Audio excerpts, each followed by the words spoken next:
Aaron Everitt is one of our newest LoCo Next Level members, a real estate expert in Northern Colorado, partner in a delivery service provider, and founder of InMotion, our newest sponsor of the LoCo Experience podcast. This is Aaron's 5th appearance on the LoCo Experience. In this episode, we focus in on the founding of InMotion, along with stories of successful scaling opportunities that they've been providing to local small businesses through their affordable point-to-point delivery service. We also check in on the Northern Colorado real estate market, where Aaron shares market and interest rate updates and examples of opportunity in any market. Later in the show, we get into the soup, the alphabet soup, where Aaron and I discuss the politicization of the many government agencies assigned to regulate and enforce activities and enterprise in America, particularly on a federal level. FBI, CIA, DOE, DOJ, CPB, FDA, CDC, FHA, DHS, FJB. There's just so many, it's hard to keep them all straight. And why exactly has our federal government grown to be so large when it's supposed to be about defense and interstate commerce, and that's about it? Aaron is one of my favorite people, and he's full of wisdom in so many areas. So tune in, listen up, and learn with our latest episode with Aaron Everitt. Let's have some fun.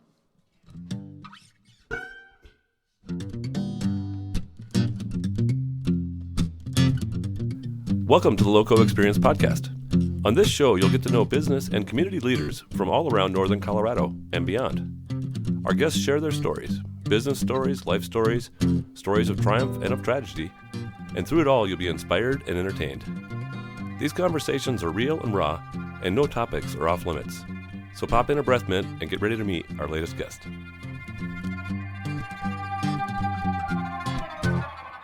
Welcome back to the LoCo Experience podcast. I'm here again, and for the 4th or 5th time? I think this is 5. 5 with Aaron Everitt, our quarterly real estate update guy and entrepreneur of all things. All things. Of all things. Always things. We don't, usually we kind of write down an agenda of what we're going to talk about and stuff, and we came in talking about stuff, but let's talk with your new product. You just brought me some of this lovely cider. Yeah, so this is Apple Valley. This is a cider. So with InMotion, which is a proud sponsor. Yeah, proud sponsor of the LoCo Experience podcast. One of the things we've been doing as we've trying to develop and build that business is, we talked about it last time, but there's a really unique piece in Colorado law that allows for independent brewers, makers, distillers to self-distribute. Yeah. So as long as as long as they're the ones paying the bills, they're the ones paying the commissions, they're the ones doing the stuff, then there's an opportunity for these small companies to actually do this without distribution. When distribution just can be really hard. They don't make enough. They're always they don't have enough margin already. Right. And then somebody comes and takes 22% off the top, or 30 plus, really more than that. So anyway, this is a really cool opportunity that we've had. We've got 5 different companies now that we're representing in the liquor space. 5, soon 10, probably 20. Let's hope, right? That would be really awesome. But this one is the latest one. So this is a Apple Valley cider company. They're out of Penrose, Colorado. And it's all Colorado apples. Which is where, for people like me, that was like, where's Penrose? It's like 2.5 hours from here. It's down by the dunes, basically. Okay, yeah. So Alamosa area-ish. Alamosa-ish, that area. Okay. So cool spot. And they do as much of this out of Colorado apples as they can. So sometimes they have to supplement depending on the crop, but it's another little fruit valley actually in Colorado. Oh, really? Mm-hmm. And so this is cool stuff. So it's from that valley, even most of it. Yeah, most of it is what they can. So and then they probably hook up to Palisade and get, hey, you got any extras up there? Anything they can get from anywhere, I suppose. Sometimes they supplement with Washington apples, but for the most part, it's Colorado stuff. They do a bunch of different flavors. So they have cherry, blackcurrant, semi-sweet. The one we're drinking now is blackcurrant, which is so it is blackcurrant. I've said currant a lot of my life, and I don't think it's right. I think it's currant. I don't know. Probably. So yeah, fun stuff. We just picked up a beer called Emporium. They're out of Lakewood. They're by the old Lakeside Amusement Park, if you can believe it or not. Yeah. Cool beers. Their whole deal is Dazed and Confused, the movie they love. So all their beers are named after different things. So like Conditions of My Parole are one of them. Dope, a bunch of funny stuff that are from that movie. Their deal's all sessionable beers. So everything is like under 6 in terms of their ABV. which is pretty fun because then it's something. Their idea was that it's a neighborhood pub. They wanted people to be able to come in and enjoy more than one for 3 beer. hours. Yeah, exactly. So, and now we're overwhelming them with the amount of sales and things that are going on. Awesome. And so it's great. These are the stories that are just so fun. And do they have to build the relationships with the liquor store or whatever that you're carrying it to? That's what we're trying to do too. You're kind of, so you're a proper, because you're a salesman when you're delivering this. You're Correct. basically a salesman for them. Yeah, so I've got a team of people that were out doing that. There's a team in Denver that we linked up with. This is how it all kind of came about, called Stable Beverage. And he's got 3 or 4 reps down there. He's got a rep in Grand Junction, and then he's got us up here, and we're trying to promote more and more stuff. So out spending time at restaurants and bars with our team trying to figure out, and liquor stores, can we get it into places? So these are all, what's really fun, and we were talking about it before we got on here. So it's just an excuse for you to go to bars and restaurants is what I think I'm hearing. Is your wife aware of this? Yeah, well... we have a good group of people doing it and spending time out doing it. I'm actually actively recruiting other people to come out and do it because I think we've got a big enough territory that we go all the way from Longmont all the way up to the border, and then Estes all the way out to wherever we want to go. So and it gives like an opportunity for these end consumer establishments to feature things that people just never would get. They wouldn't get otherwise. Yeah, period. Because they're, the Apple Valley cider may not ever be like a big distribution kind of thing. They may never be there. Right. They may not want to do that. They enjoy the margin they get out of their tap room. They enjoy their like this Emporium breweries, another good example. They love what they get out of their tap room, but they also have really expensive machinery that they had to buy in order to get the beer done, and so they want that machine running all the time. Right. Well, and to just can, your customers want to take some beers home, right? And so you want to can, but the more you can keep your canner machine running, the better, ultimately, as long as you can make enough beer to put in there. Yeah, so it's been cool. I love it. It's like we were talking about. This whole thing of being able to have something for small business that keeps them competitive, even if it's not money or financially competitive with an Amazon or a Budweiser distribution company, or even if it doesn't keep them competitive in that space financially, it keeps them competitive with convenience. So just to set everybody, we're talking about InMotion here, which is really your startup enterprise that kind of takes some of what you've learned as a point-to-point distribution business and kind of leverage that to help the smaller business that wouldn't necessarily have that ability to, like, next-day shipping, like you get with a lot of things, but actually provide that for a flat fee.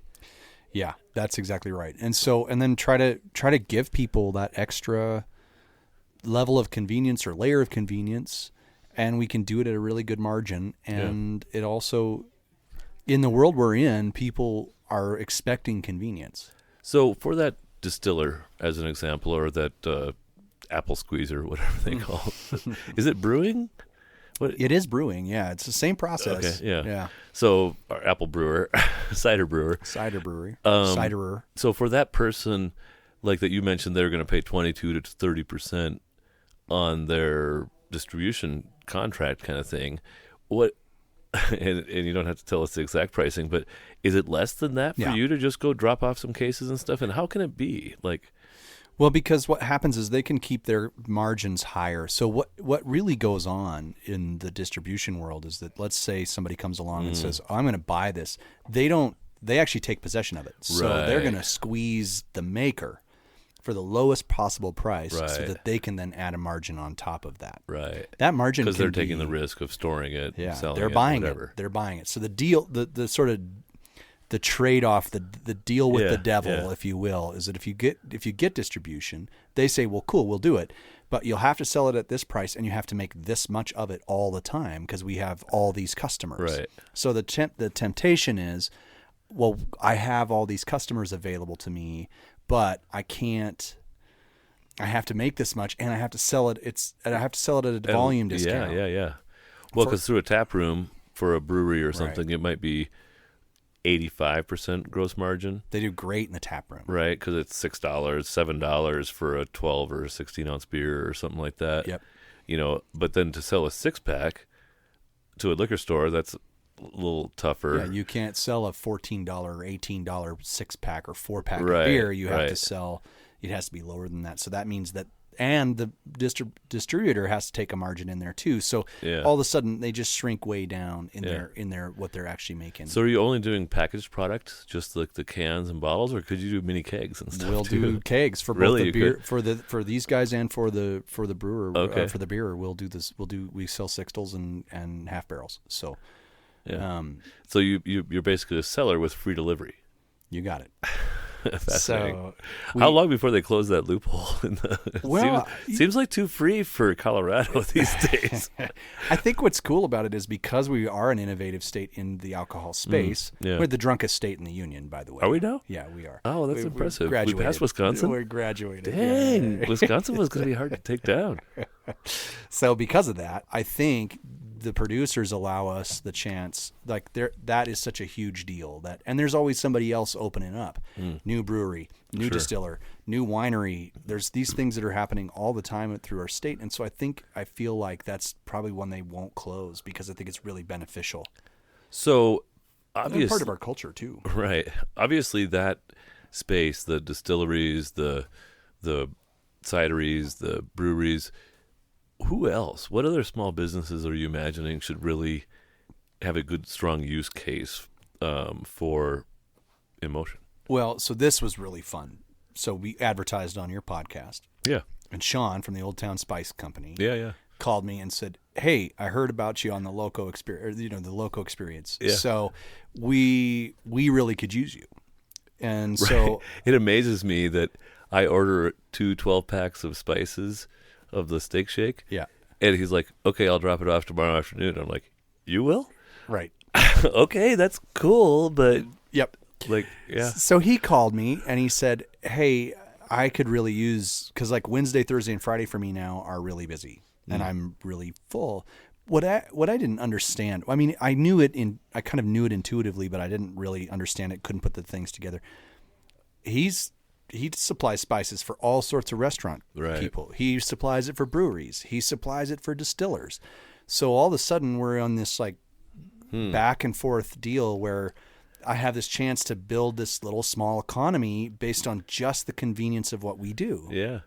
Now I can go talk to a brewer about, "Hey, have you considered using Old Town Spice Right. instead of Right. Amazon.com or whatever?" You're like right? an in-person affiliate sales organization. I am, and it's the iPencil deal, right? Which is just what I love. Which is that all this invisible hand stuff is happening behind the scenes. Yeah.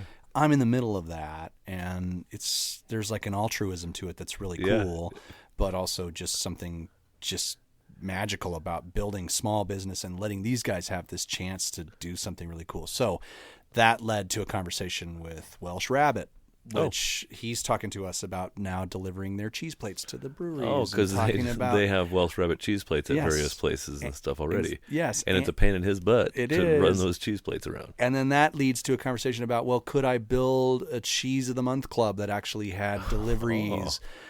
So that Yeah. kind of stuff for these small businesses. It's really about if you can build that's if so you cool. can visualize something about where you need something, and you don't want to. You think, well, the too impediment to hard. this is Yeah. too hard because I don't know how to do the delivery Right. piece.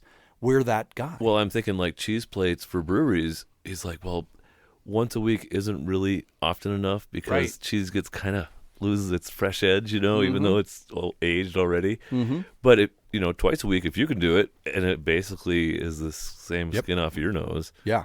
or your driver's nose, whatever. Yeah. So the whole thing is just really fun because I feel like each of these conversations lead to another conversation, which leads to another deal where somebody says, it's such a pain to run this to this place or do this, or we can fill that space. Do you want to give any praise to your operations person or anything like that? Because I know you're not executing a lot of this. Well, this week I have been. Okay. Everybody's on vacation. Everyone's so overflow. Right. It's one I'm- of those challenges of a small business, right? Yeah, like, it is. It has to get done. It is. Well, the team of people that have put this together with me there are people that I really, one of them was a driver for me, and he's been with me for 4 years. He's just totally critical to the operation. Yeah. He's instrumental to it because he's my on the road beta sort of data point that gives me everything that's really going on. Brian's awesome. Michelle, who is right behind me in everything that I do. Today she was delivering spices to CSU. She's awesome. So do you have an executive assistant? Michelle is really who basically that's she's what she is. She's I always tell her she's like the thing that went behind Hansel and Gretel and picked up all this stuff.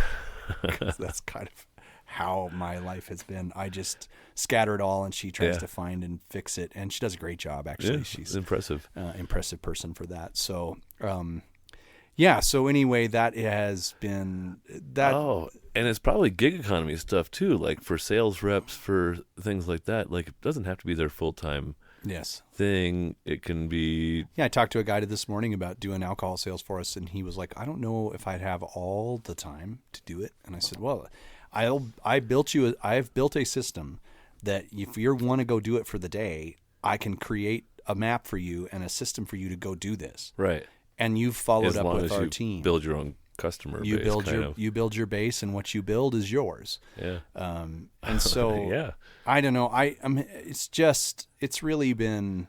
You're testing a lot of things. I'm testing a lot of things. At some point, you'll probably have to get a little more. I have to be more refined about it. Yeah. I do think some of these things, though, end up having margin on them that I think are worth doing. Yeah. So I think, and at the end of it, when I can combine high margin stuff with convenient stuff for small business that I think and believe in should succeed, it makes me feel like we're doing something more than just running crap around town. Who is the quote person? I think it might be Zig Ziglar that said, the secret to getting your dreams in life accomplished is to help other people get their dreams in life accomplished. I think that's a Ziggy thing, right? It might be. I'm feeling more and more like that. To me, that's like you are all about that right now in your space. It's like you're helping people do things that they just couldn't do otherwise. That they'd love to do. They're not going to go out and buy a truck, and then so it stops right there for most people. I know, right? Like, I don't want to go buy a truck. Yeah, I got to get to the scale where I got to buy a truck and run it all around. How busy do I have to keep a truck? And then who's going to drive that? And then I got to keep that guy employed. And what if we don't have deliveries that day? We're going to drive it on his Tuesdays. I don't know. So I think it gives everybody this really cool opportunity to just utilize something that wasn't in the space before. And I don't know. There is a lot about that. How do you make somebody's dream not come true? It's not like your Cinderella or something or whatever. Right. It's like, or well, the they fairy can pay godmother. for it. If they pay the right price for their dreams, they can come true. That's the best part about capitalism. It's like, you need me and I can help you, and you can give me money and I can help you. And then your customers are giving you money because it's just this really cool deal that goes on behind. Have I told you my win-win-win joke from LoCo Think Tank? No. I don't know if it's a joke. It's really more of a motto. And it's at LoCo Think Tank, we look for the win-win-win-win, but we'll settle for the win-win-win if necessary. I think it's true. I don't know. Like, a lot of people talk about, people kind of think things are fair, right? There's this conversation around fairness, and that everybody should have fair things, and it all should be fair to everybody. Right. What I don't believe to be true about that is that Amazon isn't looking to have a fair deal with me. Neither is Walmart, neither is Costco, neither is any of the giant corporations that live in our world. Yeah. They're not looking for a fair deal. They're going to give me the cheapest thing, like whatever I can turn over that says made in China. Yeah. Whatever trinket I can turn over that says made in China, that's what they're interested in in order for me to buy cheap stuff. And we somehow, as Americans, exchanged this crazy deal between ourselves and China and said that what's most important out of all of this is that it's cheap. Right. And so we exchanged jobs, handmade stuff, localized economy. We exchanged all of that for cheap things. And so I'm not actually looking for fair. I don't think fair has worked. Just is better than fair. I would rather see small business, like a thriving community is filled with small business. When I go to Sheridan to do development work up there, it's so interesting to me because every shop along Main Street, which is the main, like that's where people go to shop, They have a Walmart too, but Right. everything. There's probably a Taco John's, but that's about as far as it goes. Yeah, but everything along the main strip is something of somebody that's doing handmade stuff. Like they're doing something. They're a local person. So the person that owns the furniture store I went to kindergarten with, like I know her. Oh yeah, because you grew up there. So. Yeah. There's a guy that's actually doing pottery on Main Street and selling it In and Wyoming? making a living. Yes. Red Bison Studios. awesome. And it's awesome stuff. And they are right downtown and they're right on Main Street. And so when I go there and I see this example of a really healthy economic community that's localized, and I remember what it was like here when I was a kid with local businesses that ran every shop pretty much on Main Street. And really, we still have a lot of that going on. We don't have the Gap downtown. We don't have these things. Right. So there really is like I was in Orlando. Sorry to cut you off. No. I was in Orlando this weekend and last weekend, or maybe the weekend before it was actually Podfest, and describing Fort Collins to people and stuff. And I was like, well, like the coolest part about Fort Collins is like if a big chain kind of an organization comes and opens a business in downtown Fort Collins, they die. They die. 6 months, 12 months, 24 sometimes if they're really ambitious, but they almost always die. It's cool. Like the other night we came to town and and I came to town and we had dinner at the Crown Pub. We hadn't had dinner I used to go to the Crown Pub 22 years ago. Which was so fun because it really, like, we got to the chance of watching we were eating food that we're familiar with, the King's Curry or whatever. And we're like, man, this is so cool because this is actually what makes our town so special. It's really what makes Northern Colorado as special as it is that these places exist. They're real people behind them that are trying to make their career and their life and their living off of serving their community. And that's what I want InMotion to be. Like, I just want to flow right in one of those things, and be the people that are like, but we're going to help you compete with all the people that deliver stuff. Right. Yeah, it's going to be more money, and yes, it's going to be kind of frustrating that it's not maybe totally as clean and accurate as Amazon or Walmart or whoever, but you know what? We're helping this guy who lives here and works here. His kids go to school here. We shop at the grocery store here. We do the things in this town that make this town special, and because we exist, we can help them be better. I was just thinking about, the Cafe Richesse. Yeah, the coffee. It's a Brazilian person that apparently lives in my neighborhood. So if you're listening to this, Mr. and Mrs. Cafe Richesse, let me know. But like, he could build a coffee club. He could. Where, because he sells probably $20 coffee bottle, $15 at least, and you can't really stop. They're going to have to buy several at a time or something, but because you can't be stopping places for $2, $5 even. But even that's what's so fun about this is that I can build something around the product. I don't have to build it on. It's not a standard flat fee. I don't have to build something that's just specific to making all my margin on everything because I have so much on the truck. Yeah. Because I've diversified what we're doing, I can actually spread that out. And so real estate agents that use us are helping a place like Old Town Spice Shop help their community get to restaurants that wouldn't. It's really fun. Well, and I was just thinking, like, you do like real estate signs and stuff like that, but like realtors should hire you to take a gift basket to their clients after they close a deal. And that's one of the things that we want. Yeah. As long as they have recurring things and it's not just a.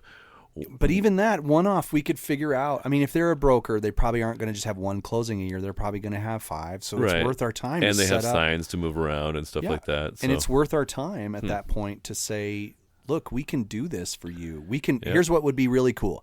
You set up a deal with the cupboard to do a closing gift for them that we pick up at the cupboard and drop off the next day for them. That would be. So now all these people are benefiting. Yep. The cupboard benefits. We benefit. The realtor benefits. The person that got it benefited. Yeah. It's just. And really, the cupboard's like, we've got this customer in Red Feather Lakes that comes down once a month religiously. Yeah. But they would love to be able to like order things online and just have you take it to them. Yep. or whatever. Yeah, and Just silly stories like that you can empower through like that. we talked about before. I mean, I use the cupboard all the time because Jimmy's a friend, and we've been friends forever. He should be in LoCo Think Tank, by the way, Jim, if you're listening. He's I've he's courted a great him a little bit. But... He's a great guy, and we like I said, we played in a band together when we were in high school. Oh, is that right? Yeah. Oh, cool. I use him as an example because he's one of those iconic businesses in totally. Fort Collins, and the cupboard should always exist. Like 100%. If Fort Collins exists, some version of the cupboard should exist because it's such an important part of our culture. I remember going there when I was a little kid. Right, only if cooking no longer becomes important. Well, without a gas stove. Oh, we're jumping to politics. No, we're not jumping to politics. Right. I want to stay on this. I'm really amped about this. I think I talked, we were talking beforehand. I am like babyface George Nelson in Oh Brother, Where Art Thou? When the bank robbery's up, and I'm not implying that what we're doing is bank robbery, but when the adrenaline is going about a new thing like this, it's just so invigorating, and it's so fun to watch, and it's so life-giving to watch this stuff play out in front of me, to watch other people go, oh, I didn't even know this thing existed. Yeah. It's rich and fun and awesome. Well, and it's been a while, right? Like the Feet Courier. Yeah. Didn't really do what you do, but kind of, they certainly did stuff in the office world. Right. Yeah. And delivered contracts and mortgage documents and different things like that. And then they got into the hospital work, and then that just scaled and sold and whatever. And so the marketplace has been without really a commercial point-to-point delivery kind of solution. When their adaptation was to go into the hospital space because obviously there's margin there, right? And documents were dying. Right? It's really rare that you have to have anything that's actually wet signed as a signature that you have to give to somebody else. There's a few documents left in real estate that are like that, but not very many. Mm-hmm. And so what's really interesting is as the documents died, they moved to that space, but then it left this whole void of small business that still needs it. Yeah. Still need it. Yeah. Yeah. So there was I'll send you John Shaw's contact information, and he'll probably pass you along for Da Vinci Sign, because he's like, I have people driving for a freaking hour and a half from Windsor all the time to do some dumb thing, deliver plans to the planning and zoning board meeting, or to pick up something from somebody. Yeah. So, it's a lot of risk. It is. To his organization, to his company, but also to that employee that has to go drive across town and stuff. It's just time too. I mean, talking to Sean at Old Town Spice, he was like, I said, well, and when I sit down with people and I say, okay, well, what does it cost you? Because that's how I want to build my pricing. Mm-hmm.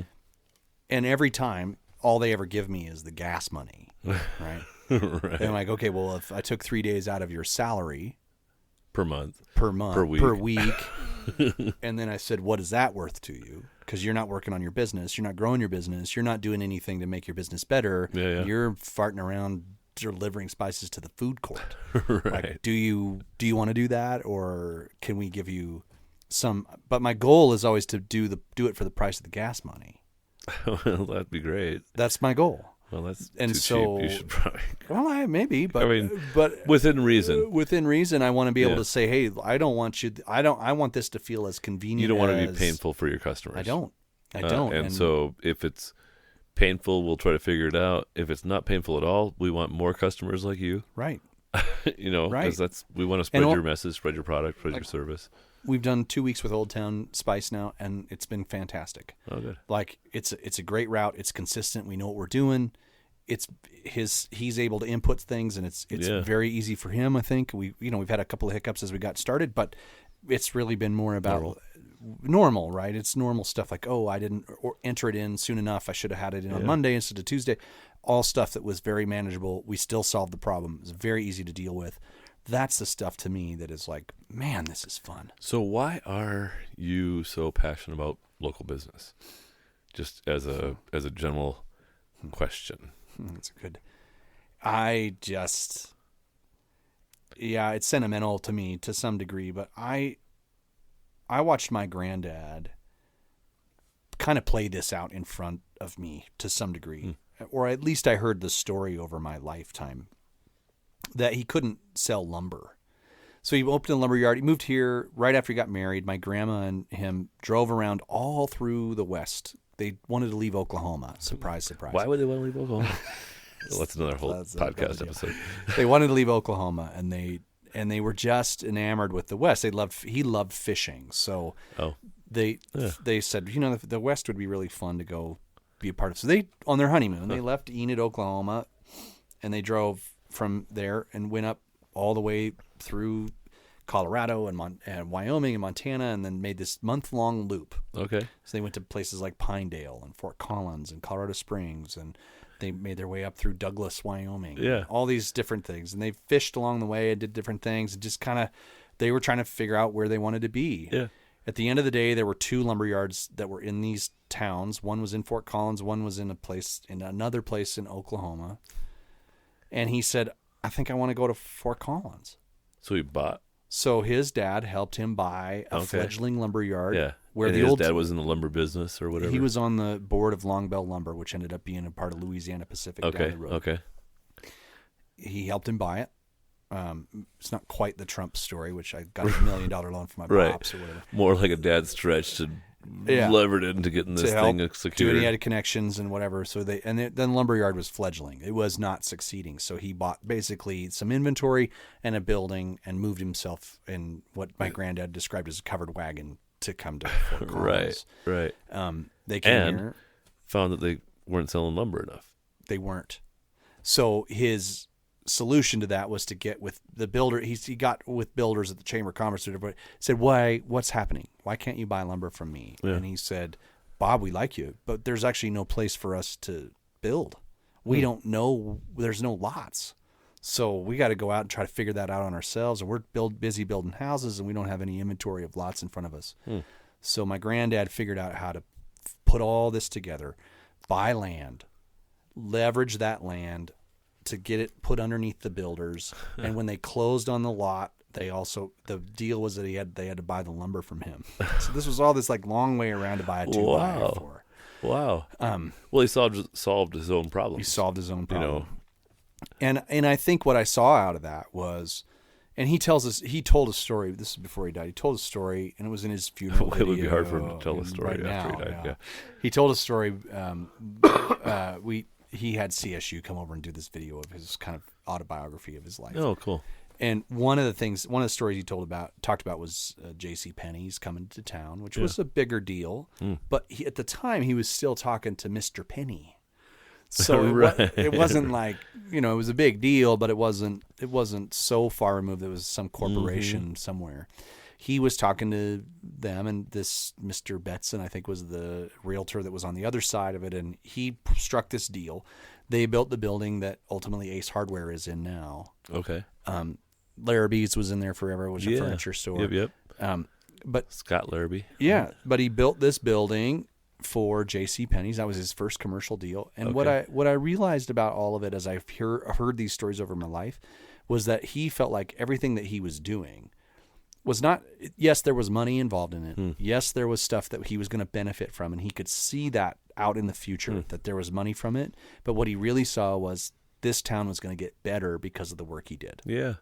So I'm passionate about that because probably got a little leftover ghost in myself from my grandpa about making Fort Collins, northern Colorado, a place we all want to be.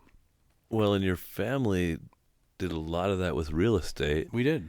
And real estate isn't as important in some ways as it was.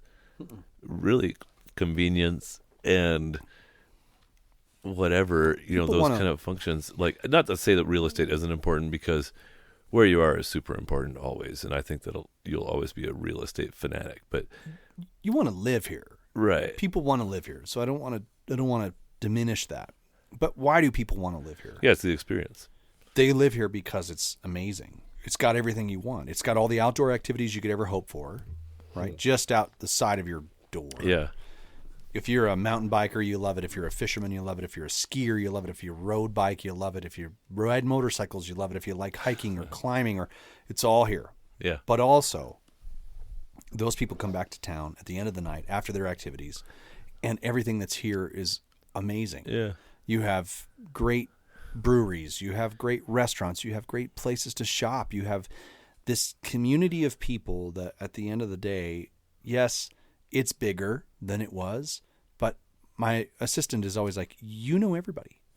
Well, yes and no. This is still a very small town. Yeah. So if I walk into a coffee shop and I happen to know somebody, it's not because I'm really gregarious and love to be out in front of people. It's because this town lends itself to this idea that we all are here together. We're in a community. And you're pretty old. I'm old. Screw you. Whatever. I think I'm older than you. Didn't we talk about that We recently? But yeah, that's why I'm passionate about it, because I actually don't know that this dominoes all the way up to what I actually do as my primary stuff, which is real estate. If we don't have a great place to live, then who the hell cares what you're buying? Yeah. So you're trying to solve your own problems a little bit. A little bit. Keep Fort Collins great. Part of that is keeping a vibrant small business community. And It starts with that guy Yeah. that has a dream in Fort Collins about doing something really cool. Yeah. And if we do that, if we can help that guy be better at what he does and make his life better, make his business more successful, then everything out of that, everybody benefits out of that. Yeah. The next guy benefits that he goes and buys the goods from, the spices from, the grain from, to make his stuff, to who he pays rent to all of that is beneficial.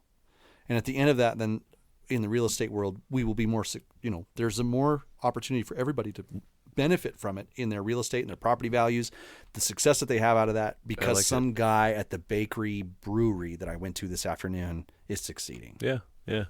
Well, kudos to Sean over at Old Town Spice Shop. If you're out there listening and you've got a jar of No Mistakes Everything Shake in your cupboard, that was a special blend prepared with Old Town.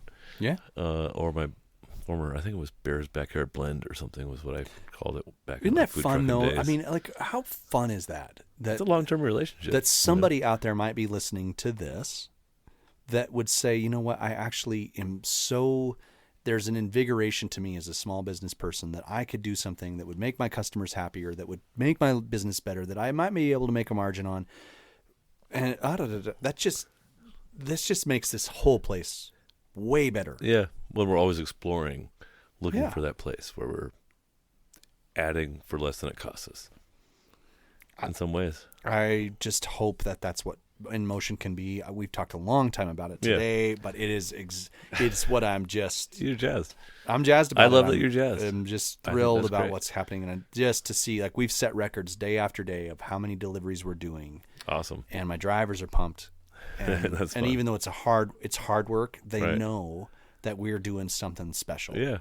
And Yeah, that's just super cool. really fun. That's probably going to be one of your big challenges, is just really communicating and being a team environment like Zappos or Green Yeah. Ride or whatever, like those companies that really do a good job of, hey, this is what we're here for. Yeah. And Yeah. yes, we started here, but this dream has blossomed and grown, and the impact that we can really make is beyond what we can really imagine right now. It really registered with me last week when I was down with all these distillers, because of course when you get to meet people in person, Yeah. you realize, wow, this is a guy taking a huge risk, Yeah. has a huge nut out in front of him. He probably borrowed from the bank on just like promises and all sorts of stuff. He has nothing Totally. to leverage against it, and maybe his house is against it, his car is cut, whatever. Totally. And when you see that, and you see people trying to do that, especially in the world we're in, which is just every step Punishes takes failure. It just like promotes squashing people. Adherence to the standard way of living or something. It's so funny to me. I'm not to venture into politics terribly yet, Yeah, but whatever, we can go where we want. the really, really interesting piece to me is to watch people say, like, for years there was this whole idea that corporations were evil, and that there was this really, they were super negative. What happened out of all of the last however many years is that corporations actually got super powerful. Right. And while the small business guy had to fight for his life to keep his gym open or to keep his hair salon open, nobody was having that conversation with Walmart. Right. And no one was saying that Home Depot needed to shut down. And nobody told Amazon to ever shut down. And nobody ever said anything to the big guys about any of it. Right. And they all still got the same loans that the small business guys got too. A lot of them. Most of them. Yeah. No, it's That sucks. it's tragic. That honestly. sucks because it just absolutely smashes those people. The people that are like trying their best every day, and they get up and they fight every day to pay enough to actually be able to pay for the things that they need to. Their house payment, their kids, their mortgage, the $500 gas bill now that is out of the moon because Excel did whatever they did, you know. What do you think a policy prescription for that is? Like, it feels like we should almost have a progressive tax rate, not on like percentages, but based on kind of how big you are. But then that would be kind of restrictive on how big and grow your company. It's so hard to. I think if you really wanted to solve this conversation and really agitate enough people to make them awaken, you'd put a flat tax on everything. Because if you did, everybody would understand how frustrating this is. Right. And how punitive it is. Yeah. Because here's the reality of it is, like, I do fairly well in my life, and I've got a lot of things that have happened in my past that make it what it is. My tax return is 4 feet thick. I mean, it's stupid. If I printed it all out, it's nuts. Amazon's is just as thick or more. I'm sure it's thicker. Right? It's boxes and boxes and boxes of stuff. But I know that Amazon pays a lower tax rate than I do. Right. I know they do. Right. And you might pay a lower tax rate than I do. Yep. Because you got good tax people. I can't afford the good tax people. Exactly. So each level and each layer of this is like, it's so sick. And if you really wanted to make it so that people said, you know what, I don't buy this. I actually don't buy what you're selling. Like, why are we so invested in the alphabet soup? Is anything in the alphabet land of bureaucracies making our life better? I can't think of one. Well, that's something that's been interesting is that the Republican Congress kind of called for like a more of a flat tax kind of a thing. Yeah. And what was it? The media basically said they want to raise your taxes. And they're like, no, we want to replace what we have now with this. I think if Can we get rid of the IRS, though, and still function as a nation? Sure. Yeah, absolutely you could. Better. I mean, I think you have to get rid of some of these things. I don't think there's any need. I mean, here's my exercise I've been doing lately with people on politics. All right. So tell me what the FBI's done for you in your life. They found documents in Joe Biden's Corvette or something. Whatever. Inconsequential. In my life, nothing. Nothing, right? What's the CIA done for you? Well, they assassinated Kennedy. That wasn't really good for me. They made Iran a forever enemy of the U.S. What's the EPA done for you? They made it so my dad had to build like a $14,000 containment unit around his fuel tank because it could leak, even though like he knows. So you can just go down this list and you can say, all right, here's the alphabet soup number 1, alphabet soup number 2, alphabet soup number 3, and tell me what has the IRS done for you, Aaron? I don't want to get into it. I hate the IRS. I think it's silly. Well, tax what you want less of.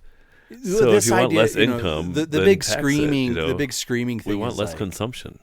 Yeah, the big screaming deal is like, well, what would happen to the roads? Well, the IRS has nothing to do with the roads anyway. Right. They have nothing to do with it. They tax you and confiscate your money to pay for a military-industrial complex that Eisenhower warned us about in the 50s. That's what they do. Yeah. There isn't anything that the IRS does that's localized to your life. They don't give you anything except here's what they do. They tell the local governments that they will give them money for something and it will cost 5 times what it ultimately costs. Like there's this great story about a road in New Hampshire that had a bridge that went out.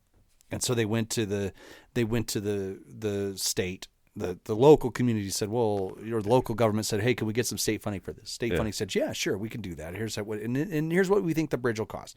$200,000 to build the bridge. Yeah. From there, it delayed and delayed because of all the environmental studies and everything else they had to do. Right, to get that. By the time they came back to rebid it, now it was $400,000. So they said, God, we probably ought to go visit with the federal government. Funding. Can we get some federal funding? By the time the whole damn thing was done, it was a $1.2 million bridge. All for something that then a local contract, meanwhile, another bridge went out in New Hampshire. That bridge went out and a local contractor stepped up and said, I'll do it for $50,000. Right. And did it, all to code, all to everything, all the specifications that were met and done.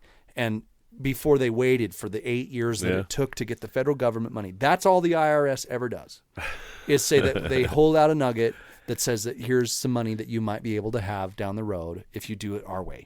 So I read a quote on Twitter the other day that I thought was pretty funny. It was, "An elephant is a mouse designed to government specifications."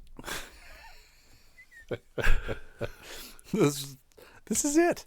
This is what we're doing. Why do we do this to ourselves? Just to go through the conversation. So again, but what if that bridge fell? Then you're going to sue that construction company? Yes, absolutely. That's the answer. Yes, that's the answer. Well, the isn't there too much like, litigiousness already in our society? No, there's not enough. Actually, there should be more. There should be more litigation. Actual litigation. Actual litigation leveled on loser pays kind of thing. Yes. Yeah. That's exactly what should happen. It should all happen in the court under the statutes of the law. We should be under the law. There shouldn't be some bureaucracy upstream that says, well, if you do it our way, then we'll, and you'll pay half. You'll pay half. You do the graft. We do all the other things. So I'm down in Denver at Thai Brothers, which is another distillery we sell for. Great whiskey, awesome gin, fun guys. Really, really fun guys. They did a thing called a single malt bourbon, which is like, all right, well, I don't know what that means. Single malt kind of is Scotch land. Right. And then you have bourbon. And so this little category they kind of invented. It's a marketing category. Right. For sure. That's all it is. They took malted. It was a happy accident that happened. Like single malt something. And, right. It was a happy accident that happened in their warehouse. They had some grain that went sprouted or whatever. So it malted. And so that they put it in their whiskey. Sure. So they got a cease and desist from using that name because somebody somewhere said that doesn't qualify for one of the alcohols that are a part of the long list of named, whatever, right? So meanwhile, approved words list. These guys started doing this, like, I don't know how many years ago, 5 or 6 years ago.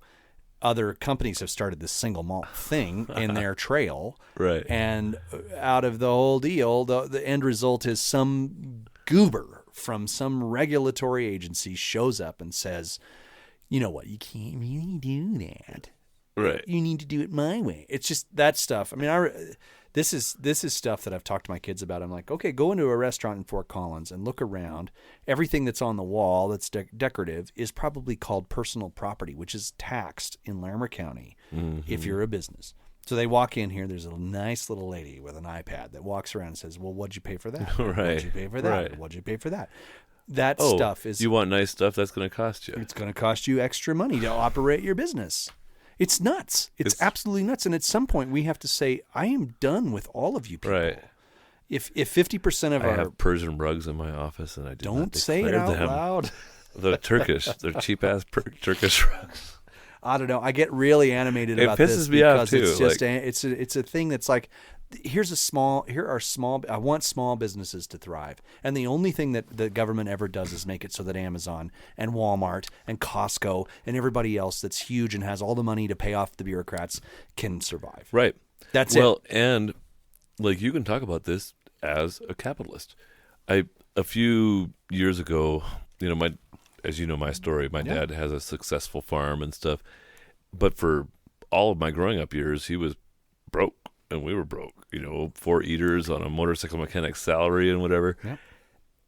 But then later he was like, now that I, own most of my land and most of the equipment's paid off and stuff, I almost can't help but make quite a bit of money, no matter how the weather is. If the weather's bad, then the farm subsidy payments, the subsidies and the insurances and everything else. If it's good and the prices are good. And I think we have to recognize that. Yeah. And I wondered to myself, like, do we want more of that? I think we do, right? Like, we want more wealthy people ultimately to be able to be created. But it comes without a centralization situation. Right now, everything has to be run through Washington, D.C., and it's getting worse by the moment. Right. Everybody in Washington has a say over my life. It's weird. It's super weird. It shouldn't happen. Yeah. But they do. They are talking about gas stoves. We joked about it earlier. You're talking about gas stoves in my house. Right. Are you kidding me? Whether you want to believe in the environmental conversation or not, and I don't even really want to get into that topic, but even if you, regardless of which side best, of that. it's a speck of a speck of a speck of a speck of a speck. it's it's nonsensical. And when I turn my gas stove off, then the heat goes down and I don't burn my shit. Like, they're so much better than an electric stove. I don't know. There's just They so could many. punish me. There's so many things about that if we're really talking about the federal government having a say over whether I have a gas stove in my house, we are totally off the wrong side of this deal. Yeah. We should never be there. There should never be Right. a government so large. Even a state government, no one saying should, that no one should level be in that space. but especially not a federal government thing. And here's what I would say: if a localized government, if Boulder says they want to ban gas stoves, guess what? Fine for Boulder if they can get the political will behind that to deal with it, because next election there's a possibility to undo that, Right. because it's localized. Right. That is okay with me. If that's how this needs to go, Yeah. good enough. Well, and that's like I met a guy at Podfest that was one of his previous roles was a documentarian, I guess. And they did like a 6-part series about the Colorado weed legalization thing. Oh yeah. And they spent a ton of time in Fort Collins because it was right at that time when Fort Collins legalized, some stores opened, organic alternatives and stuff, and then Ray Martinez and his crew got it like overturned locally, and then there was an initiative to get it back and stuff. Yeah. So they were all like embedded in that whole scene, and that's when I said I'm from Fort Collins, he's like, "Oh, dude, Fort Collins was the craziest time of my life, just about." You know. Wait, I think that's the piece that I don't think people really understand. That like, so now if you go vote for somebody at city council, it probably doesn't matter.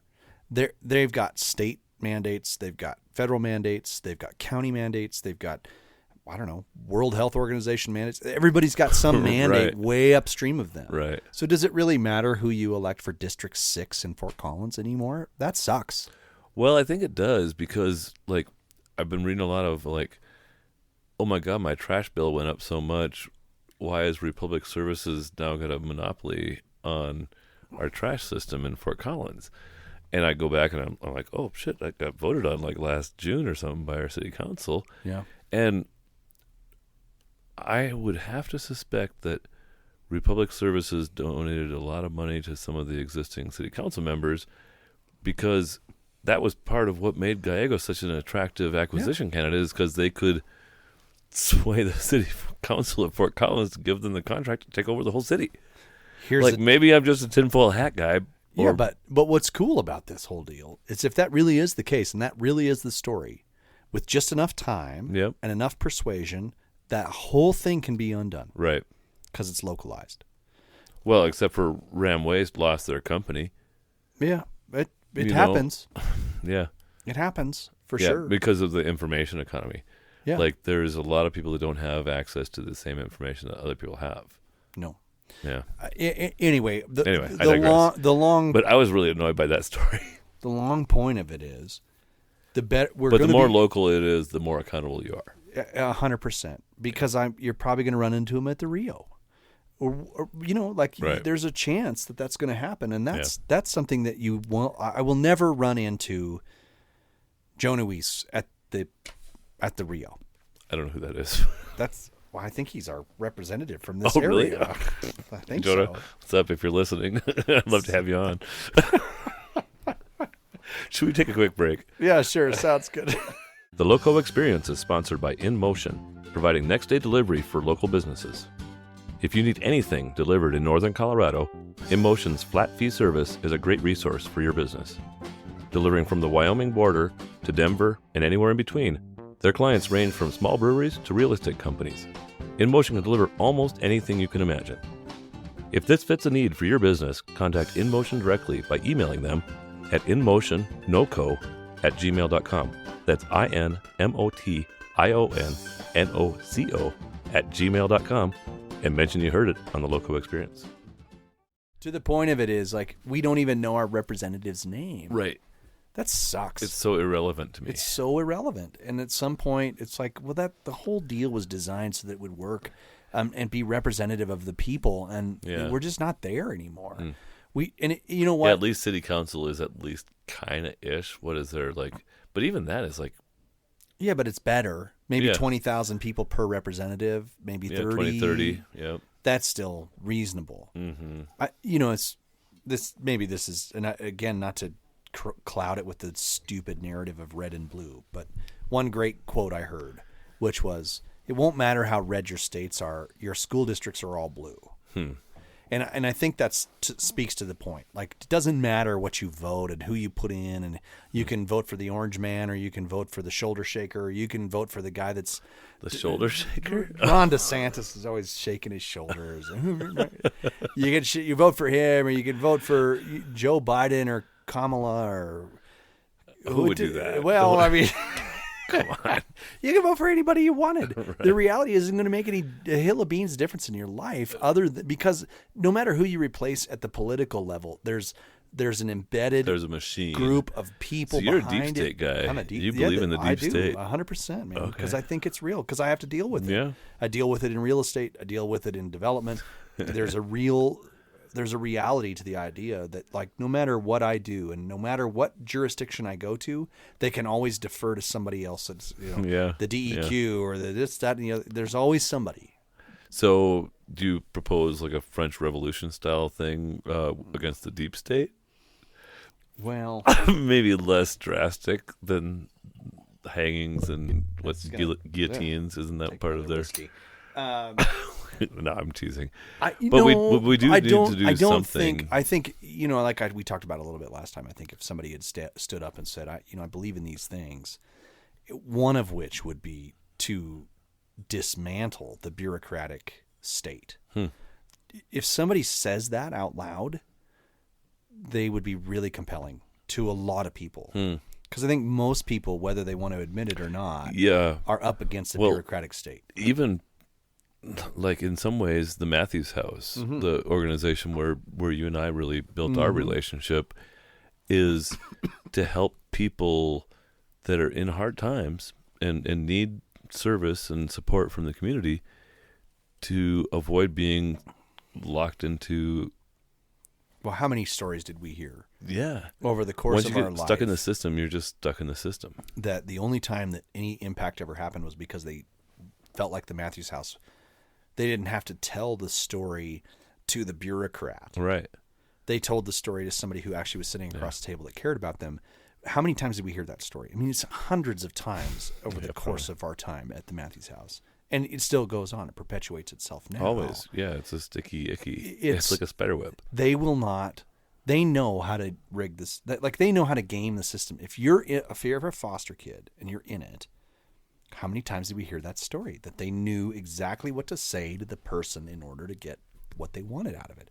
That's because the bureaucrat has a checklist that somebody somewhere upstream built for them that if they check off, they can get the kid out so they get the next kid in. Right. That's just the most dehumanizing, horrible thing. That's what we fought against the whole time when we were having those conversations. It was like, we need to get less, we need to get more people less dehumanized.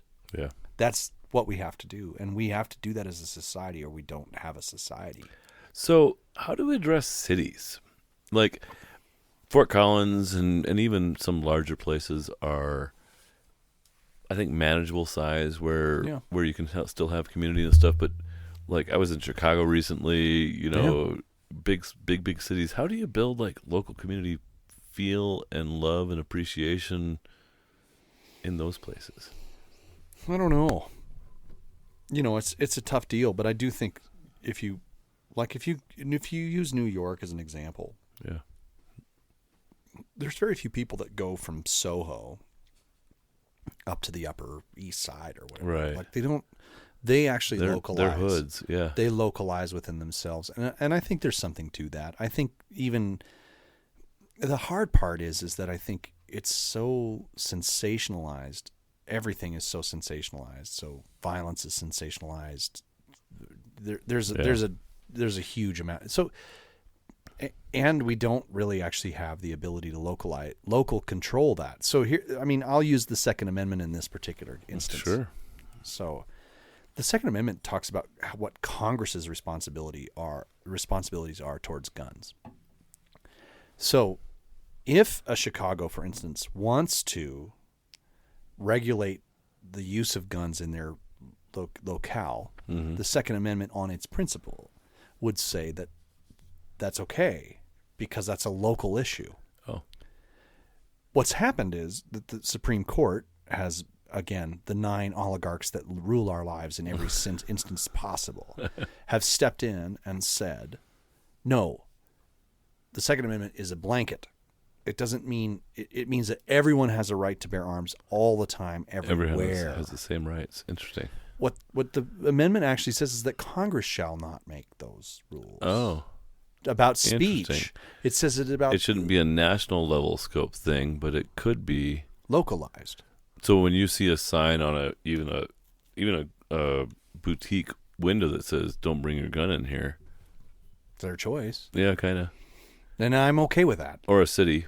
Yeah, or something. The city wants to regulate that thing. Right. But we don't live there because you have this national blanket. So to go the other direction. And that's kind of where the biggest problem in politics is everything is huge. Like claimed to be national scope, and that's where we go into the Brian McClanahan territory, right? Of like if the United States was just broken into more smaller pieces of local control, where it should function, it would function better.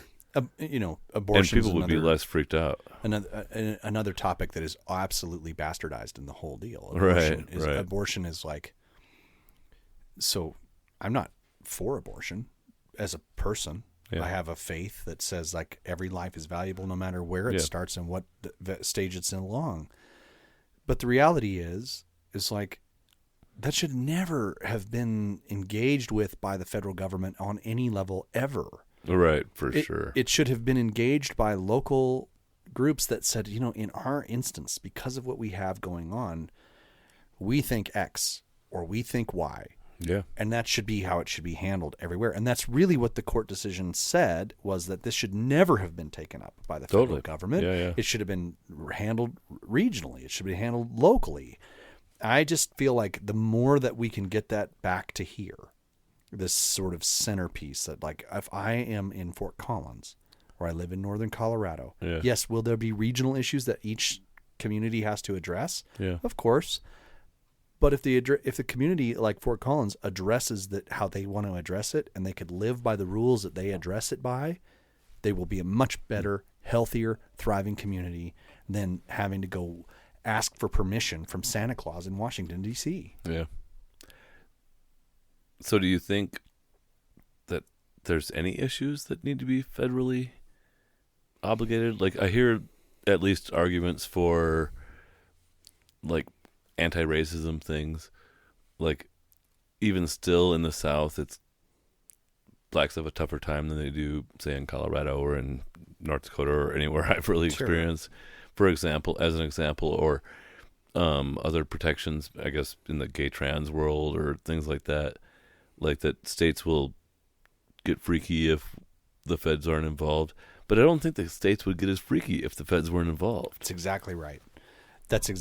I do think that, and again, the battle between progressive thinkers and conservative thinkers is never so much about the policy. It's about how fast it happens. So for a progressive, if it doesn't happen tomorrow, it's injustice. And it's really, really disturbing. For a conservative, they would say, well, look, we don't know. So maybe we need a little bit of time to understand what's actually happening. That drives a progressive nuts. So that's where the advocation comes in. It's not so much even about the policy. I don't know what's going to happen with trans stuff. I'm not a fan of it. Certainly don't think guys should be swimming in women's events. Like, that seems nuts to me. How about MMA? None of it. Like, I don't think any of it. I shouldn't have used nuts anyway. But all of that stuff to me is like, I don't know how it's going to play out. But at the end of the day, I think it's disrespectful to women, honestly. 100%. That's my biggest complaint about it, I guess. There is a loss of womanhood in this whole conversation, and I don't necessarily. I don't know how it's going to play. The point of it is, I don't know how it's going to play out. And as a conservatively minded person, I suppose, I don't even know if I want to call myself that, but that I'm less. Because I'll still be your friend if you're a trans person and you're cool. Yeah, kind of. I'm not opposed. I don't think we should celebrate. I think for me, I don't know how it's going to play out. So Right. there's a consciousness about what does that mean then, how we impact and put that in front of our children and put that in front of our families and put that in front of our churches. And I don't know that I'm really comfortable with how that should all play out yet, because I don't know what this all means. Yeah. I also don't think that I should advocate from a political standpoint that we must do these things in order for these people to feel sort of venerated or included. I don't know, right? I mean, there were weird people in high school. We all had different things going on. Well, and it was kind of like if you were the dude that wore the metal shirt or the Grateful Dead thing or this or that, like you just kind of accepted that you were kind of an outlaw. And you know what? Let's be honest. Sorts. Like you kind of well, that's what some you came of this there for. is like you relished it as that person that wore that shirt, or right. And I feel like the trans and to some extent even, I mean, I have no question that there's people that are born gay, like that are attracted to the opposite sex. There's probably people that feel like they're in the wrong body, all that, but it's kind of more like outlaw mentality. Kind of like when people wore big hair or weird T-shirts or things like that when we were growing up, except for like they're asking you to say, no, it's not outlaw, it's normal. To me is the big problem. Really, my only trouble with the whole thing. Like, be what you want to be, do what you want to do. Don't hurt people and don't take their stuff is kind of a good motto. Yeah. The part that's hard for me is that it's also like it doesn't go both ways. So if I say, well, sure, do what you want to do, now it's like, but hey, hang on, I go to church and I also believe in a lot of things that you don't believe in. I have to conform to a standardized set of orthodoxy. Yeah. That isn't what I actually think. And so when that happens, that's when it is a rub. Yeah, you asking me to think differently I have to buy into your orthodoxy. Yeah. And if I don't buy into your orthodoxy, then I'm an apostate. It's very religious. It's it's very inquisitional. It's very complicated. I actually don't like, I should have the space to believe what I want to believe about how I see the world and how the world actually works. That's okay. Yeah. I don't have to have you agree with it, but you should not also have to make me agree with you. Have you watched the Vikings series on Netflix? Jill and I just started watching almost like a spin-off of Vikings Valhalla. But there was a long series with like Ivar the Boneless at the end, Ragnar, and it was like when the non-Christian, when the Vikings interacted with the Europeans, but then Christianity started to take hold within the Vikings, and then before too long there was like this almost a bigger war between the Christian Vikings and the non-Christian Vikings than not. And at least according to the telling of the story, the Christians were the ones being like, convert or die kind of thing. Yeah, which to was all the old ways. Which is certainly a huge part of Western civilization. Right. Whether that's the Inquisition or whatever, I mean, or the Crusades. There's a long history of Christians basically being like, believe our way or don't. Right. And some of that. Well, believe our way or don't sounds a lot better than believe our way or die. Well, that's maybe more what it is. Believe our way or die. Yeah. And I think that's really, I always talk to people about the first 300 years of the church. First 300 years of the church has no Bible, has no church building, isn't politically legal, and becomes a massive worldwide movement. Right. I want that church. That's what I want. Yeah. I don't want the legalized church from the Edict of Milan. I don't want that church that goes on from them because, because the emperor said that it is legal, because I saw a gyro in the sky and or this or that, whatever stuff. I don't want that, right? I'm not interested. I want to be part of it because it's true. Totally. I'm not interested in Constantine's church from 386 on. I'm not interested in that church as much as I am interested in the church that existed from 3080 or whatever it is to that 386 era. Have you ever visited Orthodox Church, a Greek. Yeah, I actually went a couple of Sundays ago. I took my kids. Oh, really? I did, yeah. I've been wanting to. I really like it. It's so different, and it's so like, oh wow, I really am not here. This is so strange, but I actually really do appreciate what's going on there, and I appreciate what's left over from what happened all those years ago. Yeah. More than anything, when you hear like scripturally people like Paul talking about different things, or when you hear even Josephus write about what the church was doing at that era. And there's a bunch of historians that actually write about the church that are not believers. Then those are the most interesting people to me. Josephus is probably the most famous of those, but I think he's the most interesting because what he talks about is how valuable the church was to people, because he's the Christians, the wave, the movement, whatever, this sort of thing. These people were being valuable to people that were marginalized, widows, poor, orphans, lepers. Women, all the marginalized of society were embraced by the believers. And that, to me, is the piece that is... We've got a lot of marginalized people of society. Do you think there's a chance of that? Like, I don't know. A grassroots movement back to a Christian notion? This is getting way too... Man, this is really deep. I still think the Jesus story is probably the most compelling story of all time. I still think it is the most interesting piece of... Jesus and Star Wars like neck and neck. They really are. I don't know. Is there anything else that's close? I don't know if there is anything that's close, right? It's true. It's there's a piece of it that is really like that idea behind what happens to a soul and what are we? What are we? Where do we come from? What are we about? Who are we made for? Like what do we exist for? Yeah. And that idea of, it's a big word, but propitiation, between where somebody says, I don't actually belong in the place I should be, but something takes my place in order to allow me to be there. Yeah. That's super unique, and it's super unique amongst religions. For sure. It's definitely unique about, it's not that was the thing that tipped me.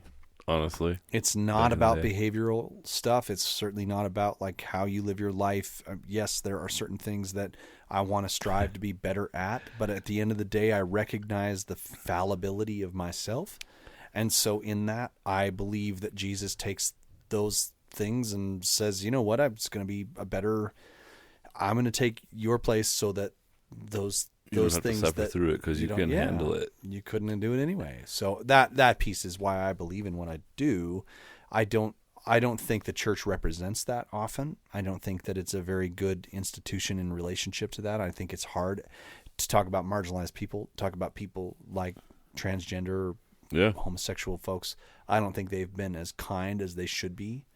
For sure. In that space, they should be much more open to understanding that there are dynamics in the human soul that will always be temptations towards darkness, and they should be open to that, and they should be willing to say, look, I want you to be a part of my life, without the objective of saying I also want you to not be transgender down the road.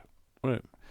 Doesn't necessarily mean that I'm going to always be supportive of every choice that you make, just as if somebody would come to me and say, I'm not sure that I'm supportive of every choice you make, but I want to have the margin and the space in my life to say that somebody somewhere matters enough that they're created in the image of God. And even if that image has complications to it, that person is valued, and whatever you want to name it, however you want to be a part of it, if you want to change how you look, dress up a different way, do whatever, and you feel those things and you identify and you do these different things and you have all these conversations around that, I think the church has a role in that to say, I understand. Why don't you come and find out the true story of how you're made, who made you, and who takes your place. What the big problem was. Yeah. Yeah. So I've got an old phrase, and it's part of why I'm an anti-vaxxer, apparently, that if it sounds too good to be true... Warning. But, like, if it sounds too good to be true, it is, usually. Yeah.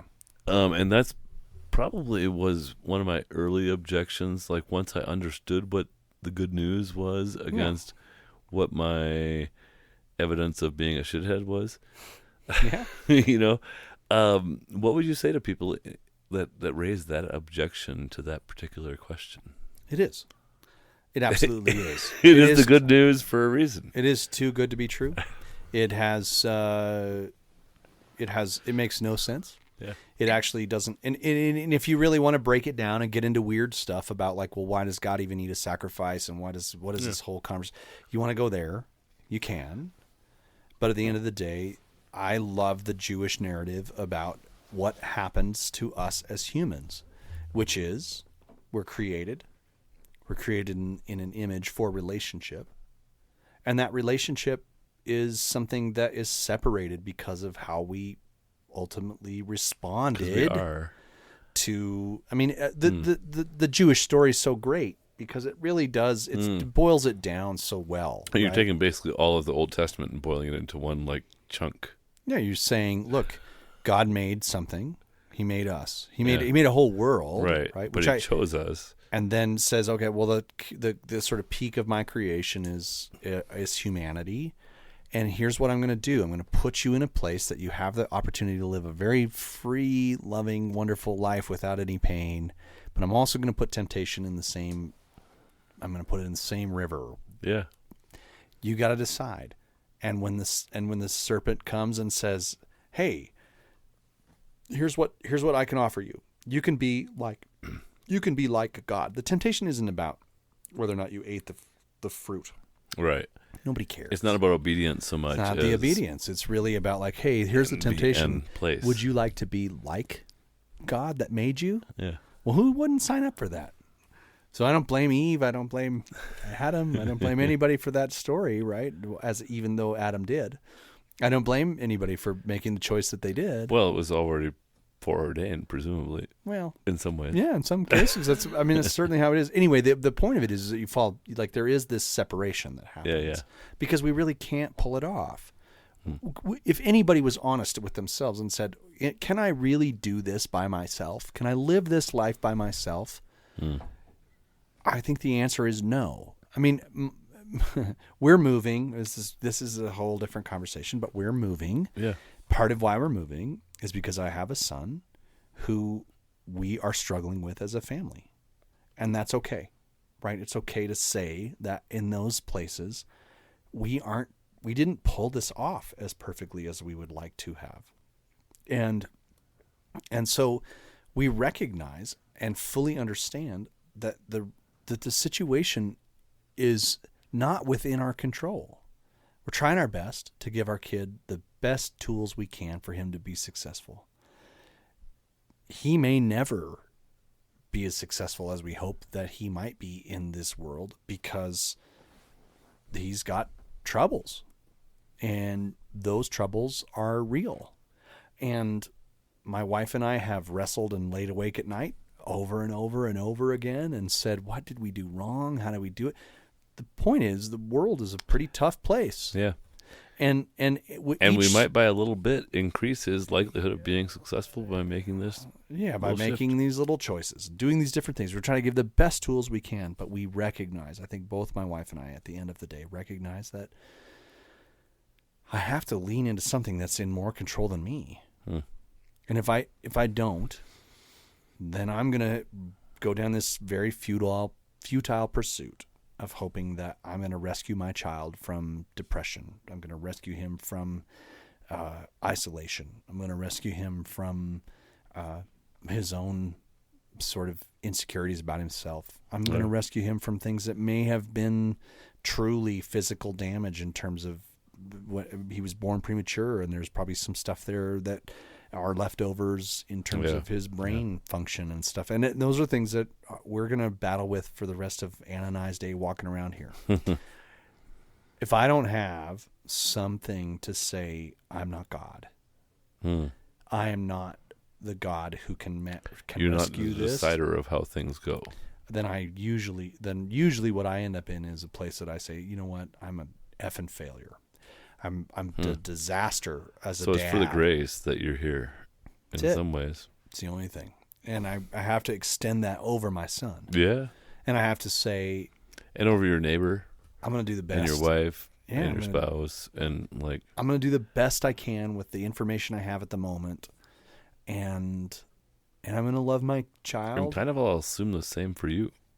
and I'm going to Isn't that hope. part of the faith a little bit? Yeah, and I'm going to hope that I'm extended grace. Which is what makes us so gullible to like con artists and stuff like that. And it's also the piece that I think the church has failed at so Yeah. miserably. Like, we have not extended grace to people. We have said that they need to look and behave and be and do things. As long as you're perfect, we love you. we love you. As long as your kids show up here and Right. don't have this and that. No and the B other students, thing. please, at our church school, because we got all we need of those. We're not good at it. So I would hope that some of this in my life and how I choose, I suppose, on some level to live my life is that I want people out there when they're around me to know that I'm a gracious person and that I'm probably craving grace on the other side from them.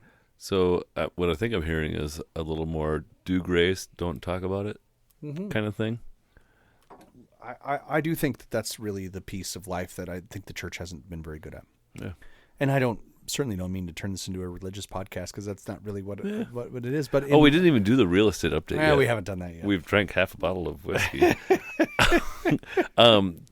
Rates came down to 5.99% the other day. I heard not that we need to do a U-turn, but might as well. No, we might as well. Might as well. I think real estate's interesting. I still think we have a very healthy market. There's I still think sellers in the market. No, that's still short inventory. Such an interesting dynamic of our world because we just addicted everybody to 3% rates. There are so few people that are going, that equity that's out there is worth me selling my house for and replace it with a higher payment. They're like, I've got a 3% first mortgage now. Yeah, I can take a bunch of cash off the table, but then I have to pay more. It's tough. I think that so there's still a supply shortage. I think I'm hearing terrible supply here in northern Colorado. This is interesting. Last week in Greeley, Weld County, let's just say Weld County, there were 460 sales. Let's say I think that's pretty close. This is for the month of January. 460 sales. There were also 460 listings. So it's exactly 1 month's supply. Yeah. That's crazy. A healthy market's 6 months, right? Like there should be bad properties. There should be good properties. Right. And there should be mediocre properties, like the average property. There should be like average stuff, and there should be a spectrum around that. We don't have that. We have so little inventory that There's some buyer for every listing. Yeah. And new construction is kind of the one space that's got a little relief valve in it. New construction is definitely offering incentives. Yeah. They're definitely offering. Oh, they are? Okay. Yeah, they are.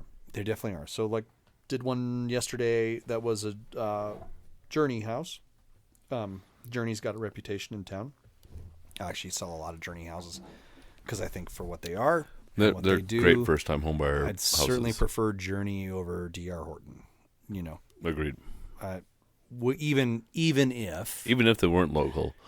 Yeah, well, but especially because the guy lives here, right? The money that he makes is going to push right back into our town. Yeah. So even though people have a lot of stuff to say about Journey that's negative, I actually think hey, they do what they do. Yeah. They serve a purpose. If you bought a Hyundai, you got a Hyundai. You know what you're getting. A Kia, whatever. You're not buying a Porsche. Right. $50,000 off the price and a 3% incentive toward lending. Oh, wow. So good things are happening in that space. They're the one space that I'm seeing it happen. On the other side of it, I just was trying to write a contract last week on a house in Old Town. Multiple offers. You're talking, we were the last of the two competing offers. House was listed at $575. We wrote an offer at $610. Chose not to do an appraisal gap because I don't believe in those things, and we lost the deal actually because we didn't do that. So lots of competition. Right location, and this is a house where my house is. We're still good. That's what I'm hearing. This house actually you'd have to pull off of Taft Hill Road to get into the garage. So this is not not Old Town like my place. No. This is over on Taft and by the special Avery properties Park. At least. There was another one downtown I saw that we were pursuing. It was listed at $550. It's one and a half. No, just one bath. 2 bed, 1 bath on Meldrum, 600 block of Meldrum. That house was listed at $550, sold for over $600, or is under contract for over $600. Yeah. So that's still happening. Yeah. We just don't have enough cool stuff that's hitting the market. Yeah. And when cool stuff hits the market, you have an opportunity to just get it done. Yeah. So I do think the interesting piece we have. So kind of the first-time homebuyer market is back alive again for the first time in a while. Absolutely new construction. We're pushing new. First, it was I just did the deal I did with Journey was a first-time homebuyer. You can actually buy something for a change. He can do it. Yes, his payment is high. Yep. But it's also he got in. Yep. He wasn't competing with 75 other people for that same house. Right. So some good things are going on in the market that are stabilizing that a little bit, but I still think we're woefully undersupplied. I think we still have major political issues to overcome in terms of our ability to develop and do things. We have to make this reconciliation. Are we going to be a place that wants new people to come or not? Right. If we do want new people to come, we have to have a change some very different policy about what we're doing. And I don't, maybe you don't see it happening. I keep asking maybe that question. Probably the truth is the die has been cast. Like, we are what we are. We're not going to suddenly unwind and have a pro-growth city council in Fort Collins. I don't think it's going to happen. Seems unlikely. It seems very unlikely. So if that's the case, then that means demand is going to remain high. We're going to still see. Get in if you can. Whatever you need to do to try to grab your fingernail on to get in and claw on to get on, even at high interest rates, it will give you a chance to sort of be a part of that. Yeah. If you financially can swing it, it's probably prudent. Probably so. And actually, what's really cool is I've been actually doing more first-time home buyer classes than I ever do. So I'm doing 2 in February because I have that much demand for it. Wow. And that's because I think people are realizing, like, I still could get on. Yes, I'm going to have to stretch a bit. I'm going to have to be a part of this deal. But at some point, if I look at statistics, the number is the number. Yeah. It's growing. Town is growing. Place is growing. Lots of stuff is happening. That means there's opportunity there. So, real estate is good. I think some cool things are happening. McWhinney's, I don't even know if this is even a piece that I can say, but they're well, they'll sue you if you're not supposed to. They're activating. It's kind of like the worst kept secret in northern Colorado. They're activating on the mall, which I think in Fort Collins, which will be really good. Oh, I heard about that. Yeah, they're basically going to tear that whole thing down. Right? Start over. Yeah. So which they should. Macy's is out. So the big players that were there that were kind of handling. So did Fort Collins take a major ass bath on that whole thing? Well, here's the dynamic that I think people don't understand. There were players in the mall that owned their own property. So Sears owned its own. Macy's owned its own. JCPenney's owned its own section of the mall. That's how we set our deal up. They were condos within that thing. So it wasn't just as easy as like, no, it was a complex deal. Reinvent the whole thing and make it amazing. It wasn't quite that no, it simple. was super complicated, actually. And when we were going through the sale of the mall initially, our family, we were trying to figure out what the best way through it was. We thought about redoing it, making a 2-story mall, and doing all that. Making a lifestyle center. That was a big deal. It was going to be a huge capital investment. We also looked at it and said, "Man, malls just seem like they might be changing. Like this might be changing. This might be the end of the deal. Like I don't know if anybody wants to walk around inside anymore." Yeah. And the group that bought it ultimately was GGP, which was a huge. They were the second largest real estate investment trust in the country at the time.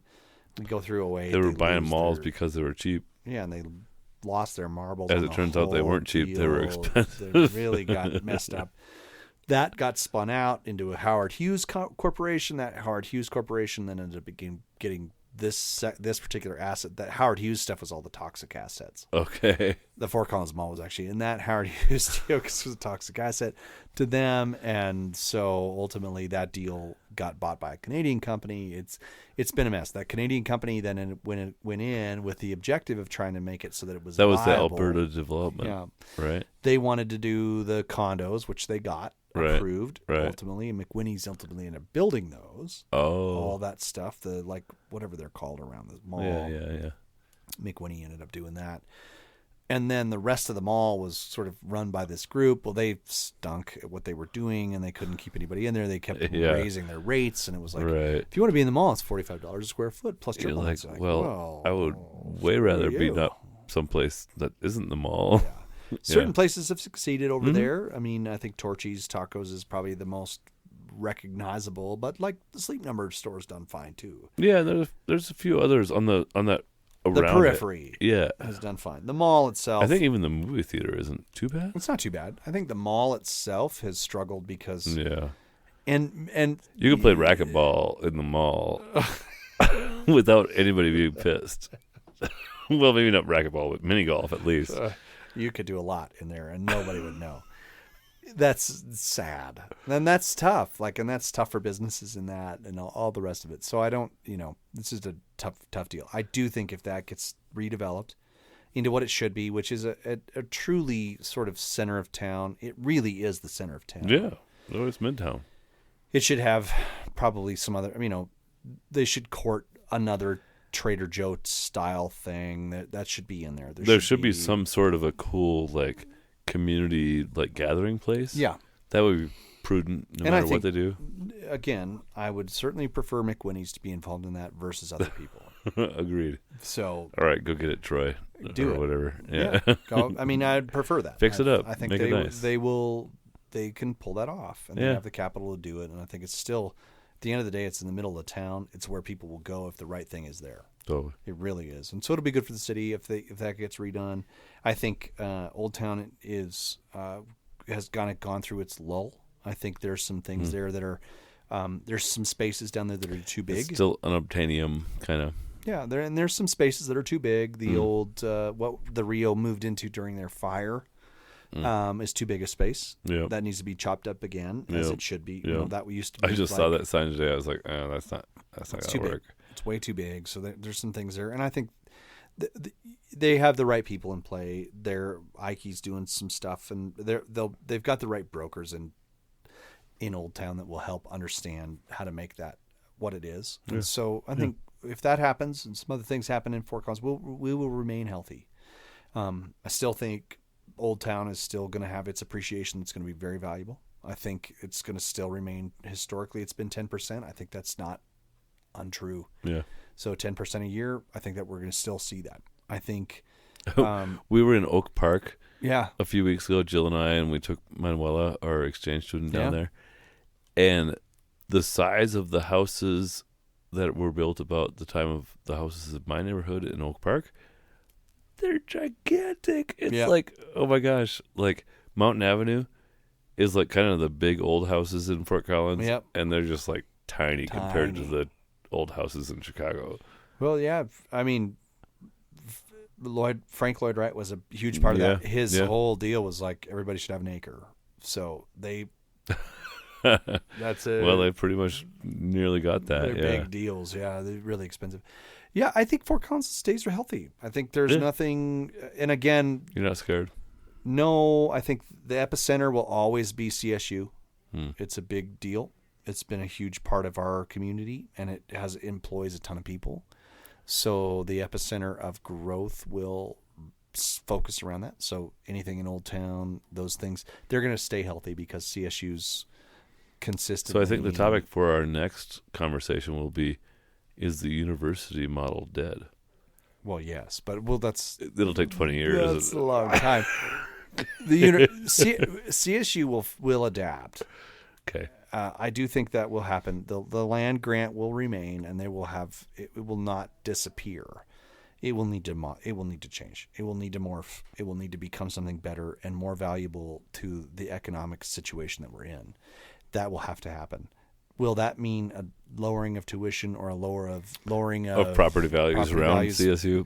No, it will not. Fair enough. The land grant will remain impactful upon the success of Fort Collins, and I think that in the long run, it's been a very good symbiotic relationship for the most part. I do think there are issues with CSU. I do think there are issues with what it has become and what it will sort of have to morph its way through in order to remain valuable. I feel like they've people. made some smart moves lately. But I do think, CSU's I would prefer to have CSU here over Boulder. oversee you. Right. So, given all that, I do think our town remains in a great position, and I think it will be healthy. I think it will be a healthy community. I think people will listen to the first half of this podcast and resonate very much with the idea that local businesses should survive. And if they do, because we have good people here, then that will mean that we will have a great town. A good place for them. And yes, it will be expensive. Yes, I hope that there are solutions. I hate the new the language change is so silly. There was an affordable, it used to be called affordable housing. Now it's obtainable housing. Oh, right. I hate that shift. We need affordable housing for blue collar people because blue collar people make this town better. Yeah. The person that makes the burrito at El Burrito should absolutely be able to afford a house here. They should. And it's not, they won't come through government. It gets worse if government gets involved. Right. We were talking about that bridge earlier. It will not help. But that has to be. But people that choose to create spaces where blue collar type workers can and would enjoy living for an appropriate price. Yeah, it should happen. They would find a large market. And the real estate world needs to adjust itself to that too, which I think is important. That's an important piece of this. We need to be in a place where we've always said, well, if it doesn't have 3 bedrooms and 2 baths, it's not sellable in the future. We need to be much more in tune with the idea that, look, smaller, more maneuverable spaces that are flexible for people like that, that are in the blue collar space, that can't afford the 3 bedroom, 2 bath on Mountain Avenue. Yeah. We should build stuff like that. And we should be promoting that kind of stuff and not saying, well, it's never going to sell in the future. Right. Which has always been it's the rap on realtors, right? That's like the lazy button is so consistent within real estate stuff. It's like, well, if it doesn't have 3 bedrooms and 2 baths, I don't know. It doesn't sell. So I don't want it. I don't want it. You don't want it. And you shouldn't buy it.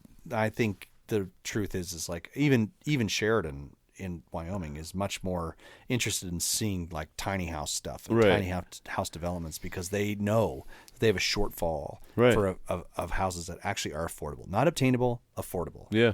I don't want obtainable to be the word. It needs to be affordable, and it should be housing that people should be a part of. And in an information economy, it doesn't really matter. Like, it shouldn't really matter how you market it. You know, it's what can I really afford? What can I attain? You know, not what can I attain? What can I really afford? What can I afford? Not like what with my mortgage can I still feed and what my do I family? enjoy? Yeah. Like Jill and I would probably be really happy in a tent if we could hike a lot and see live music occasionally. So we don't ask a lot. I have a really good friend. She's a lending officer at Elevations. They live in a 1-bedroom house in Loveland. And it is tiny little house. They love it. Yeah. It's what they love. They have an Airbnb in the backyard. They do all this. And then they like maximize their property. That's what I actually really appreciate Loveland because they don't, their whole stance on Airbnbs, their stance on like, they're not authoritarians on that. Not at all. And so we should all buy properties in Loveland instead, these people, probably. Well, it's interesting. These people, so they have a little house in the front. They have an Airbnb that they run next door, and they have a tiny house in the backyard that they run as an Airbnb in the backyard too. Yeah. They're maximizing their 2 lots to the highest and best use of what's available. At least currently. Yeah. And at some point, maybe they'll want to build a new house. Maybe they'll want to do something else. But for the moment, they're maximizing what they've got out of it. And they're smart about it. They're using it to what property should be used for. In my opinion, your choice. Everybody should. It's your property. Do what you want to. You should have the rights to do what you want to do with it. So. Yeah. Anyway, I like it. I feel like we've talked about faith, family, politics so many times, and throughout this conversation, we don't really need to. InMotion, do you have a website up properly now, or is it still email Aaron at InMotion if you want more information? Still InMotionNoco@gmail.com. Oh, yeah, that's the one. That's the one. That's still where we're at. So, no, we don't have anything new. I am excited. I did join one of your chapters. Oh, yeah, it's true. So that's been a long time coming. In and out of things. Been chasing it for a while. In and out of things at the beginning. We did the little event at the beginning, and that was a sell for me, actually. It was Really? really cool. Yeah, it was really cool. And so I would make a plug if people are interested in that and they're still into this and they're listening to us. Kim's this pretty long. awesome. Man, there's just stuff there that even in a couple of hours conversation was it was just really helpful. I like people that are like super smart and humble. It was fun. And that's mostly the people I try to bring around in these kind of things. It was fun to see people pick at things that were not necessarily troubles, but just pick at stuff that I could be better at. Yeah. And in an hour's conversation, there was a full long papers list worth of stuff that I could do better. Yeah. And that was really a good sell. And I think yeah, I'm excited for your business. I think that's this kind of stuff and the stuff that you're doing to help small business again be better is what we need. We need that in our community. We need small business to be healthy. I just want to be an advocate for that for the rest of the days that I'm walking around. Fair. I just think small business should be really good, and I think it's important. I feel like I am the bottleneck all the time. Have I talked about that T-shirt yet? No. Would you wear a T-shirt that said "I am the bottleneck"? It's pretty funny, and probably pretty real for most CEOs. Almost all CEOs and presidents and owners, right? Like yeah. If Colorado has 4 million people, there's 200,000 people that should have I am the bottleneck. I'm the bottleneck of my company. Yeah. Yes. I think that's true. I think it's I don't know. That's what was really fun about that evening, right? To sit down and actually just go through that and go, man, I could think about this differently. Even though I felt like intuitively I might have known some of those answers, you don't until you hear them out loud.